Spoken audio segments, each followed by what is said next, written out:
अच्छी पॉलिसीज़ रही हैं, बस एक जो छोटा सा क्रिटिसिज्म होता है वो होता है लाडली बहन स्कीम को लेकर कि उसमें करीब 11% बजट लग जाता है उसमें, और वो एक फ्रीबी कल्चर की तरह उसको देखा जाता है। उस पर आपका क्या कहना होगा? देखिए, लाडली बहना योजना हमारे यहाँ नारी सशक्तिकरण की दिशा में एक अच्छी स्कीम है।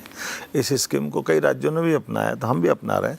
लेकिन ये बात सही कि उसमें धनराशि जाती है, लेकिन ये भी बात सही कि हम सीधे सीधे बहनों को हाथ में पैसा दे के उनको सशक्त कर रहे हैं।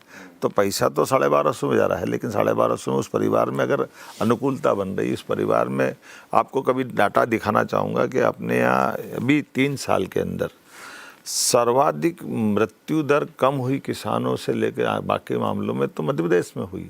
तो इसका कारण है कि वो महिलाओं ने घर के अंदर जो राशि आ रही उसका सदुपयोग चालू किया, तो कई कारण से घर में कठिनाई आती थी, उसमें मदद मिल रही है। नहीं, बिल्कुल सर।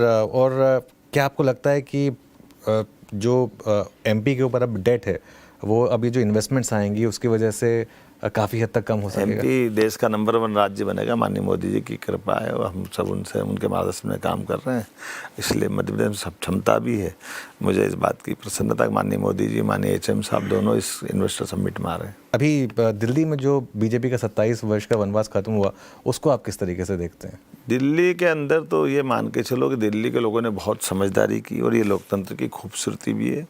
आप पार्टी ने पुराने फिल्म का एक गाना था, आजकल वो चल भी रहा है, उस गाने को दोहराना तो नहीं चाहूँगा, लेकिन मान के चलो दिल्ली में केजरीवाल जी ने लोगों की भावनाओं के साथ अन्याय किया है, दिल्ली को नर्क में डाला है। दिल्ली की दशा सुधारने के लिए दिल्ली के लोगों ने भाजपा का दामन थामा है, माननीय मोदी जी पे विश्वास किया।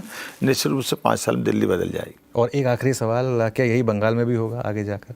देखिए, जहाँ भी विकास की संभावना है वहाँ भाजपा पे जनता भरोसा कर रही है। आज मुझे इस बात का, अगर 28 राज्यों में से 21 राज्यों में भाजपा और उनके सहयोगी दलों की सरकार है, इसका मतलब ही है कि जनता मोदी जी और भाजपा में है। Thank you sir so much, आज आपने इतना समय दिया हमारे लिए। ऑल द बेस्ट आपको। बहुत धन्यवाद।